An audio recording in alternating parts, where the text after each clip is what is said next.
Assalamualaikum warahmatullahi wabarakatuh. Alhamdulillahi wa kafa, wassalatu wassalamu ala nabiyil mustafa wa ala alihi wa ashabihi min ahli tuqa wal wafa, amma ba'du.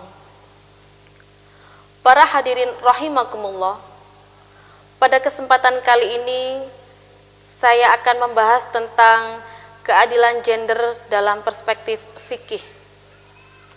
Sebagaimana yang telah kita ketahui bahwasanya perempuan pada masa sebelum Islam hadir, pada masa jahiliyah saat itu tidak ada keadilan dan kesetaraan. Bahkan perempuan dianggap bukan makhluk sebagaimana manusia. Ia menjadi makhluk nomor 2 yang tidak memiliki hak dan kebebasan untuk berpendapat, beraktivitas, dan berbuat sesuai keinginannya. Karena hak perempuan pada saat itu adalah milik ayahnya, milik orang tuanya, milik pamannya atau saudara laki-lakinya. Sehingga terjadi tradisi pernikahan pada masa jahiliyah adalah anak kecil sudah dinikahkan dengan orang pilihan ayahnya yang tidak ada keinginan dari anak tersebut. Kemudian itu juga ada tradisi yang disebut dengan nikah sigor, yaitu pertukaran anak perempuan dengan anak temannya untuk dinikahi. Sehingga kebebasan bagi perempuan saat itu sama sekali tidak dimilikinya. Begitupun dengan hak waris, perempuan tidak memiliki hak waris, bahkan ia menjadi benda yang bisa diwariskan ketika suaminya meninggal atau ayahnya telah meninggal. Kemudian perempuan yang dinikahi pun seringkali terjadi talak berkali-kali oleh suaminya tanpa batasan dan tanpa aturan yang jelas. Semua hanya dalam kendali laki-laki saat itu. Maka tak heran ketika orang jahiliyah pada saat itu merasa aib atau merasa adanya bayi perempuan yang lahir itu adalah dianggap sebagai aib yang besar. Maka budaya jahiliyah yang ada saat itu dijawab oleh Al-Quran, bahwasanya ada aturan ayat yang membahas tentang mahar, ketentuan hak waris bagi perempuan, dan ketentuan talak juga dijelaskan dalam Al-Quran. Sehingga setelah Islam hadir, perempuan mengalami progresif dari ketidakberdayaan menjadi perempuan yang bangkit. Ia memiliki hak untuk dirinya sendiri, bebas untuk beraktivitas, bebas untuk memilih pasangan hidupnya, bebas menentukan apa yang dia inginkan sesuai dengan syariat Islam. Sebagaimana yang telah kita ketahui, Sayyidah Khadijah, istri Rasulullah, adalah perempuan yang punya peran sangat strategis dalam mendukung dakwah Nabi, baik secara emosional maupun secara finansial. Ini adalah bukti bahwa Islam sangat menjunjung tinggi gerakan perempuan.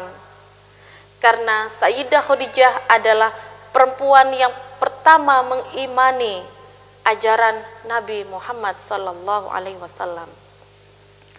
Para hadirin rahimakumullah, sebagaimana dalam Quran surat An-Nahl ayat 97 dijelaskan, A'udzubillahi minasyaitonirrajim, Bismillahirrahmanirrahim. Man amila sholihan min dzakari wa untha wa huwa mu'minun falanuhyiyannahu hayatan thayyibah wa lanajziyannahum ajrahum bi ahsani ma kanu ya'malun. Pada ayat tersebut dijelaskan bahwasanya barang siapa yang berbuat kebaikan, baik laki-laki maupun perempuan, akan diberikan ganjaran yang baik sebagaimana yang lebih dari apa yang telah dia lakukan. Ini menunjukkan bahwasanya perempuan dan laki-laki mempunyai kesempatan yang sama dalam beribadah, dalam bermuamalah, dan berlomba-lomba dalam meraih kebaikan yang telah dijanjikan oleh Allah Subhanahu wa Ta'ala.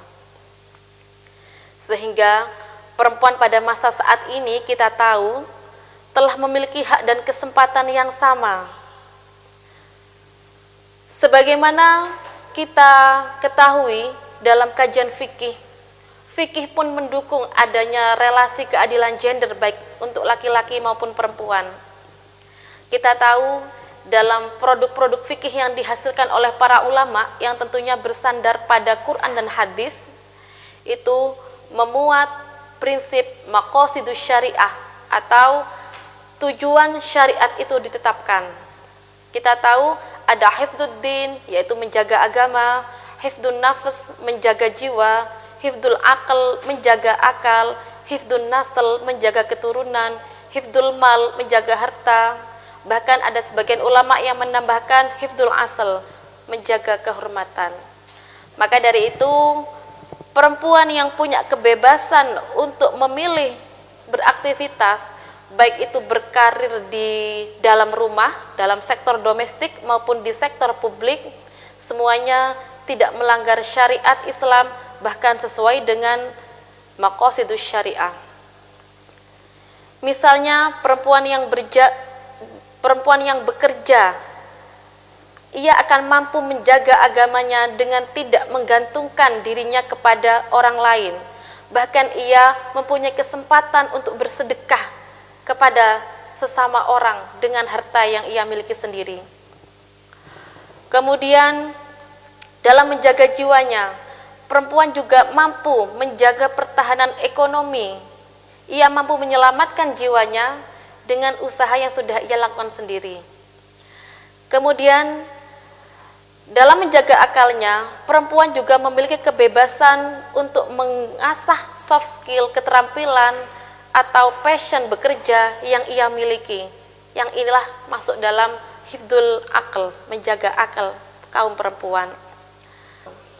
Selanjutnya dalam hifdzun nasl, perempuan yang menjaga anak turunnya, ia akan lebih mudah belajar tentang ilmu parenting, belajar tentang bagaimana gizi yang baik untuk anaknya, sudah mencakup pada hal itu.